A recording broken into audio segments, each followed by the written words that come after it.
যে সমস্ত আমেরিকানরা বা বাঙালি আমেরিকানরা খুব গর্ব করে বলেন আই এম আমেরিকান, আমি তাদেরকেও বলছি আপনি আমেরিকান, তা আপনার আমেরিকাতে যে মানুষ রাস্তার মধ্যে শুয়ে থাকে সেটা তো কখনো আপনারা আমাদেরকে বলেন না।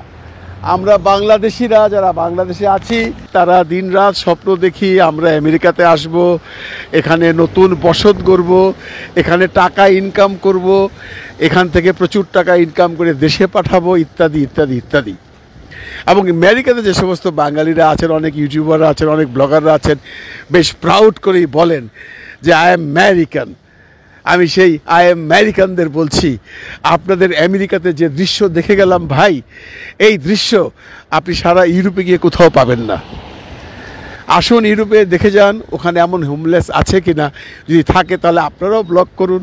কিন্তু আমি আপনাকে গ্যারান্টি দিয়ে বলছি সমগ্র ইউরোপে তো দূরের কথা, বাংলাদেশেও এমন হোমলেস পাওয়া যাবে না যে রাস্তার মধ্যে শুয়ে থাকে। আমি আবারও বলছি সেই হোমলেসটির একটি ঠিকানা আছে, তার একটি গ্রামের বাড়ি আছে। কিন্তু আপনাদের এই হোমলেসদের কোনো গ্রামের বাড়ি নেই, কোনো বসত বাড়ি নেই।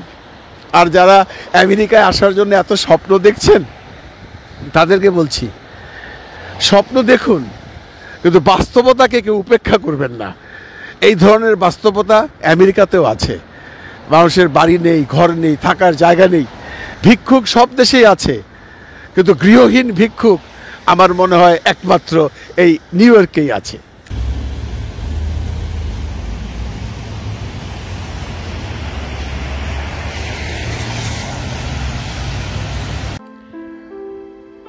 নিউ ইয়র্কের বেসাইড জমজমাট রাস্তা, পাশে একটি বাস স্ট্যান্ড। এই বাসের ছাউনিতে ঘুমিয়ে আছে একজন ভিক্ষুক, যাদেরকে এখানে বাম বলা হয়। খবর নিয়ে জানলাম এই মানুষটি প্রতি রাতে এখানটায় শুয়ে থাকেন। সঙ্গে আছে তার সংসার, ব্যাগ, বিছানাপাতি, থালা বাসন, সব কিছু। সারাদিন ঘুরে বেড়ায়, সন্ধ্যের পরে সে এই বাস স্ট্যান্ডে ঘুমিয়ে থাকে। এভাবে নাকি সে প্রায় 1.5 বছর যাবৎ এখানটায় আছেন। কেউ দেখবার নেই, কেউ কোনো সাহায্যও করছে না।